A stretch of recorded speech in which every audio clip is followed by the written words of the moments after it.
Radio on Berlin.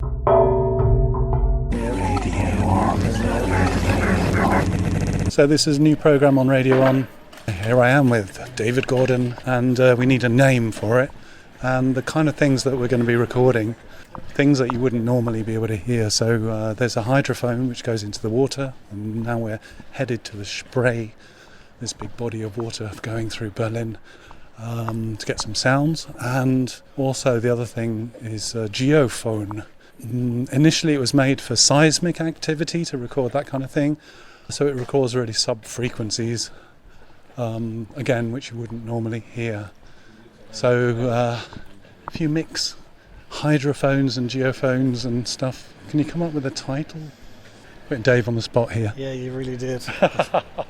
Hydrophones and geophones mixed together. So not get run over on the way though, or even maimed. You were saying before about unheard Berlin. Well, you said invisible Berlin, and then I said the ineluctable modality of the audible, which is from Joyce, and I was just trying to make myself seem clever. It's from which book is which? It's from Joyce? Ulysses, where Stephen Dedalus is walking along the beach, and he talks about the ineluctable modality of the audible and the ineluctable modality of the visible. And really, what he means is, provided you have the senses of sight and hearing, that you just can't avoid hearing and seeing things. Everywhere you look, you're looking. Everywhere you go, you're hearing something. True.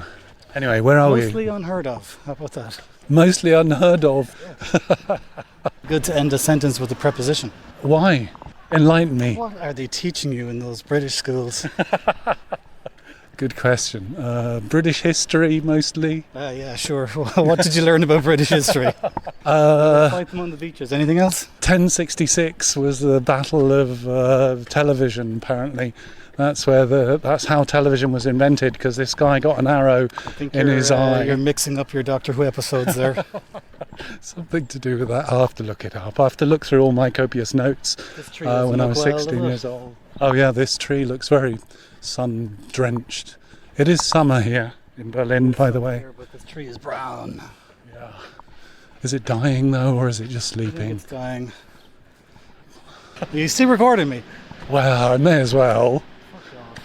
I just love this world. Yeah, this world. The headphone show. The mortals. The immersive headphone show. What about that? No. Flabbergasted that you don't know what I'm talking about the preposition thing. I don't know. What? Can you give me a definition of a preposition? A definition of a preposition. These little words like to and with and at. Yeah, exactly. And. You know well what a preposition is. Spindly words. Connecting words. Connection words? Yeah. The connections. Yeah, I guess so. Can you explain me one thing? No. I've noticed recently while reading, I was always told that when you say and, then you never have a comma after and. Well, this is the Oxford comma. If you have, it's hard to explain actually off the top of my head, but you might want to put the comma if you really want to show that the thing is separate. Oh, so you could say, like, I'm going to record audio with Dave, and Adrian is sick. You know what I mean? Yeah. Because you could say I'm going to record audio with Dave and Adrian, but you want to say I'm going to record audio with Dave, comma, and Adrian is sick. For me, I just thought that was a no-no, that you can never have a comma after an and. But you've seen them. I have, yeah, I have. It can't be a no-no. Well, I mean, you can do what you want with language, can't you, I guess? No, you can't. No. For example, you can't end a sentence with a preposition. Okay, we've gone round in circles, haven't we? Of course you can end a sentence with a preposition. This just was frowned upon by grammar fascists. That laugh that seems like I understand, but I'm not sure I do. Here we are on Köpenicker Straße. Look at this rusty gate. Yeah. Should we do the rusty gate? Let's do the rusty gate. What does it say? Feuerwehr, Einfahrt, Freihalten. And it's all locked here as well. So yeah, if it burns down this place, then it's their own fault. Okay, so first sound here.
What's our next object that we found?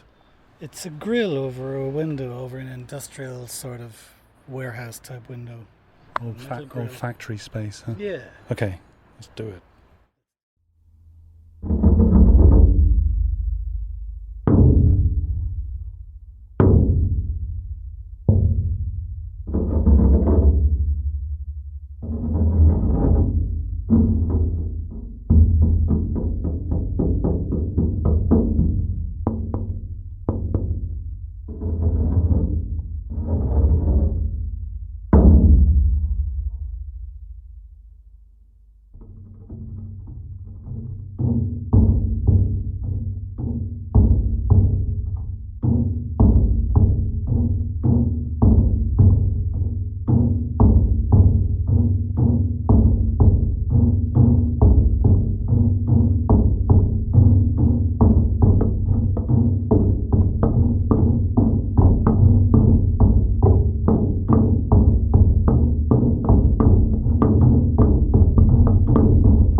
Some things just don't sound good. Like washing machines left on the street. Yeah. I thought that was going to be an absolute boon of audio extravaganza. Treasure. And, what about this bottle cap? Now we're scraping the barrel now. Scraping the bottom of the street.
Oh, that was my favourite so far. I really enjoyed that. Yeah. The vibrations. Oh, look, we can get the bees.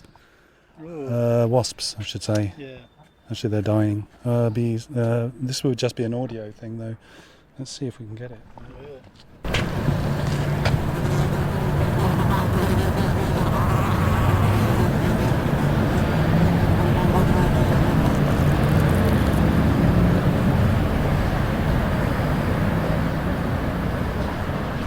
Do you want to save one of them? Save some? Should we knock it over and then because there's one drowning at the moment. I am not a fan of wasps. Yeah, but he's either doing the backstroke or... but we can help him, look. Adrian. Oh, another one. Saved, yeah. That's another bee in my bonnet. Oh, God. It's more like a wasp in your sock. Here we are at the enormous expanse of the Spree. Whoa, incredible! And there's a broken down, smashed island in the centre made of stones. A recording spree. Exactly, recording spree. That could be the name of the show. Oh. Or the Spree. No. Yeah. All right. Here still goes. thinking about it. Here we go. Right. This is again the edge of the Spree.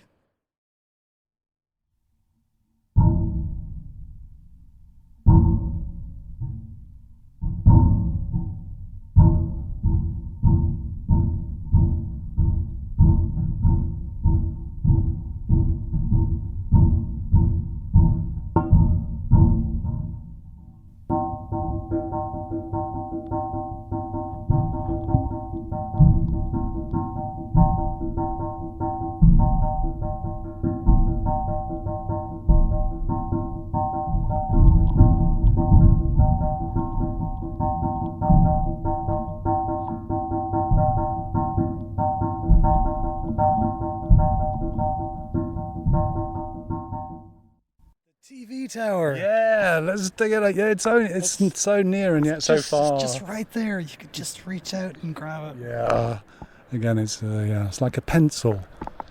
Okay, let's go for the water thing. Let's stick this thing right in the water, not the geophone, the hydrophone. And there's 2 chairs there, look, just for us to sit down. And so inviting and definitely not covered in pee-pee. No, but it would have been great if we'd have gone to the Speckau first and just sat here.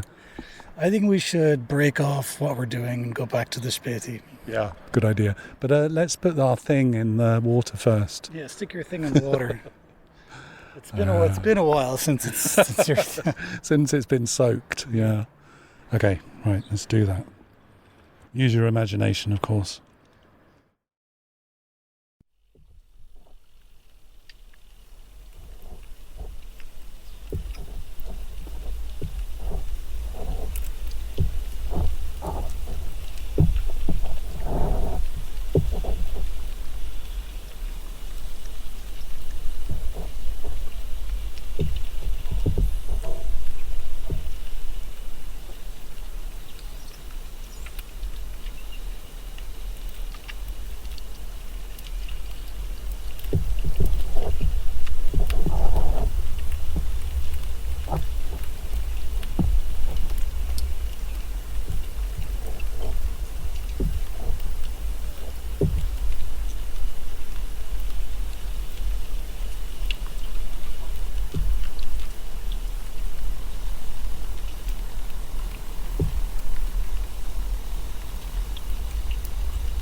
Okay, Dave, we're by the spray. We just did some recording. Any thoughts? Yeah, we couldn't really commune with the spirits of the deep to our satisfaction. You think there's interference from the cable. I don't know. I'm just like, it's underwater, man. You can't hear anything underwater. But a boat went past as well. We really didn't hear anything then. No. At one point, I thought I could hear music, like as if... Like whale song? No, more like radio song or Spotify song that the aerial that the cable transformed into was picking up. Yeah. And that was as the boat went by, and I just wondered, was it somehow somebody listened to something on their phone? Underwater? I think more on the boat. Maybe they were tourists, but they were clinging to the bottom of the boat or something for a free ride. Or like fleeing a political regime in the east. Yeah. Yeah. Where would they have come from then? Köpenick, probably. Yeah, sure. It's pretty exciting. The Köpenick passport, as it's well known. Yeah. But we are on Köpenicker Straße. True, yes. But you bring up something that struck me the other day, because I was recording some sounds by the Maybach-Ufer market, the Flohmarkt, and I was on the Brücke, the bridge there, recording the metal sounds with this seismic device, this LOM device. And there were all these people with their market stalls and everything on the bridge, and I had my headphones, so I was totally immersed in this world. And I was there for about 10 minutes recording, and I was watching the waves, and I was completely mesmerized by the waves. You know, it took me into a different kind of brain state, or a totally different feeling. And I was recording the water. Oh no, actually, yeah, I was recording the seismic activity. I was recording the metal bridge. So not the water, but it put me into a different state. That seemed to be what it was, until the wind blew and someone's stall crashed against the bridge, and the sound was so loud that I had to stop, because it took me out of it, I must say. It destroyed the feeling somewhat. Yeah. But you don't need me here at all. I need the wind. Yeah. But it's a beautiful, there's not a cloudless sky apart from these little wisps of where aircraft have, these are the gone. contrails, man. Yeah. Controlling exactly. our mind. Yeah, so if we can't control your minds with this show, then maybe... That's why the mic wasn't working. Yeah, exactly. Yeah, they're trying to block us out, man. They're trying to block us out. These field recordings, they don't want them to go out. They don't want you to know. It's true. Do you know what I want to know, though? You want to know where the nearest Bet Galvez? Yeah. I want to know the taste of Club Mate on my tongue. Can you describe what Club Mate is? Because some of our listeners have never heard of it. It is like the golden elixir of life. It is a highly caffeinated, carbonated iced tea with a hint of this South American mate tea extract. It tastes like sparkling water with a cigarette dipped in it. It is absolutely fantastic. The first mouthful won't impress you, but by the time you finish the first bottle, you'll be hooked, and thousands of your euros, if you live in Berlin, over the course of the rest of your life will go into buying more Club Mate. When can you get your next Club Mate? I see my days meted out in Club Mates. Okay, Dave the Gaucho. Oh no, there's another boat coming. Should we record this boat as it goes past? Sound exactly like the previous. It's got to come this way though, isn't it? It's got to come on this side. Does it? Now I think, yeah. Shall I drop my little thing inside shall I unfold my thing? I think I can't look at the disappointment on your face for a second time. Okay. Yeah, I think it was sponsored by Club Mate, actually, this program. I wish, man. I would be happy to be just paid in Club Mate. I don't need any. There you go. Okay. Oh, I've got to get this. I've got to drop my blue thing in the water. Oh, I've got to get this. It's definitely got a motor. Nothing. It's got a motor. You'll hear nothing. It's got a motor, man.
Quick, let's get the reaction of us before we lose the moment. Wow. Wow. was like a static scream of a pixelated Pazuzu, a digital demon of the nether realm. Yeah, I couldn't have put it in any way myself any better. Oh, we can hear the little ducks outside. Oh, look.